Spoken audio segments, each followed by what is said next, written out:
आदेश। जय महाकाल। मेरे अघोर शक्ति परिवार के प्रिय शिष्यों, इस संसार में कई ऐसे लोग हैं जो हर समय अपने आसपास किसी अदृश्य उपस्थिति को महसूस करते हैं। लोग अक्सर मुझसे बहुत ही संशय और दबे हुए डर के साथ पूछते हैं, गुरुजी, जब हम घर में अकेले होते हैं या रात के सन्नाटे में गैलरी से गुजरते हैं तो ऐसा क्यों लगता है कि कोई हमारे ठीक पीछे खड़ा है। जैसे ही हम ठीक पीछे मुड़कर देखते हैं वहां कोई नहीं होता। कभी अचानक ठंडी हवा का झोंका बदन को छू जाता है तो कभी कमरे की बत्तियां अपने आप टिमटिमाने लगती हैं। गुरुजी, हमें साफ साफ बताइए, क्या यह वाकई किसी अदृश्य शक्ति का साया है? और अगर साया है तो हम कैसे पहचाने कि हमारा कोई रक्षक देव है या कोई गंदी प्रेत बाधा जो हमें नष्ट करना चाहती है? बेटा, तुम्हारे आसपास किसी अदृश्य ऊर्जा का घूमना कोई वहम नहीं है। यह ब्रह्मांड सूक्ष्मतम शक्तियों से भरा पड़ा है और जब तुम्हारा आभमंडल किसी खास स्तर पर पहुंचता है तो शक्तियां तुम्हारे नजदीक आने लगती हैं।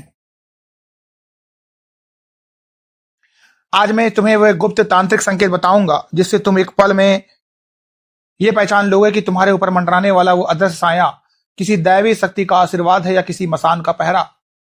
ध्यान से सुनो, आज जो बता रहा हूं उस साया का पूरा रूप आगे ही समझ आता है। पहली बात बहुत गहराई से समझो, साया कभी भी बेमतलब किसी के पास नहीं घूमता।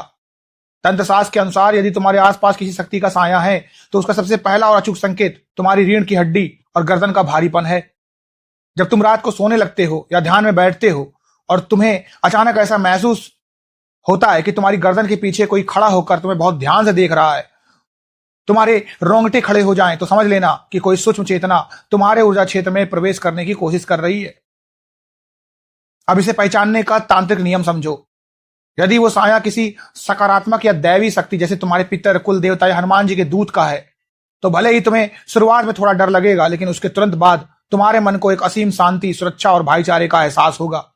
तुम्हें ऐसा लगेगा कि कोई विपत्ति आने वाली थी पर तुम बाल बाल बच गए।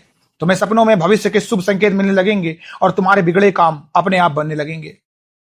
यह दैवी साया का पहरा है जो तुम्हारी रक्षा के लिए 24 घंटे तुम्हारे साथ चलता है। यहां लोग सबसे बड़ी भूल करते हैं, असली तरीका आगे ही समझ आता है। यहां लोग सबसे बड़ी भूल ये करते हैं कि वे किसी भी तरह के साए का एहसास होते ही बुरी तरह डर जाते हैं और ओझा तांत्रिकों के चक्कर में पड़कर अपने घर की बची खुची सकारात्मक ऊर्जा भी नष्ट कर लेते हैं। डरने से तुम्हारी आत्मशक्ति कमजोर होती है। यह वही समय होता है जब नकारात्मक शक्तियां तुम पर हावी हो सकती हैं। दूसरा कड़ा पहलू समझो, यदि वो साया किसी तामसिक शक्ति, प्रेत बाधा या शत्रु द्वारा छोड़े गए मसान का है तो उसके संकेत बिल्कुल विपरीत होंगे। जब वो साया तुम्हारे करीब आएगा तो तुम्हें कमरे में अचानक एक भयानक सड़ांध, चमगादड़ जैसी गंध या जलते हुए मांस की गंदी बदबू महसूस होने लगेगी। तुम्हें बिना किसी कारण के पैरों के तलबों में तेज जलन होगी, भूख मर जाएगी और घर के पालतू जानवर जैसे कुत्ता या बिल्ली रात को उठकर उस खाली जगह को देखकर रोने या भौंकने लगेंगे।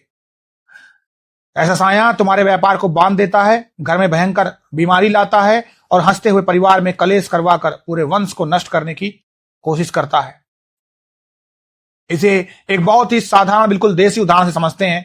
जैसे जब तुम किसी घने जंगल से रात के समय गुजर रहे हो, अगर तुम्हारे साथ बंदूक लेकर तुम्हारा सगा भाई चल रहा हो तो तुम्हें पीछे कदमों की आहट आने पर भी डर नहीं लगेगा, बल्कि तुम अंदर से सुरक्षित महसूस करोगे।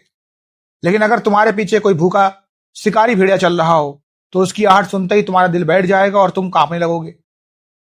बेटा, तुम्हारे आसपास घूमने वाला साया भी वैसा ही है। दैवी साया तुम्हारे भाई की तरह तुम्हें सुरक्षा का एहसास कराएगा और प्रेत का साया उस भेड़िए की तरह तुम्हारी आत्मा को अंदर ही चूसने और डराने का काम करेगा।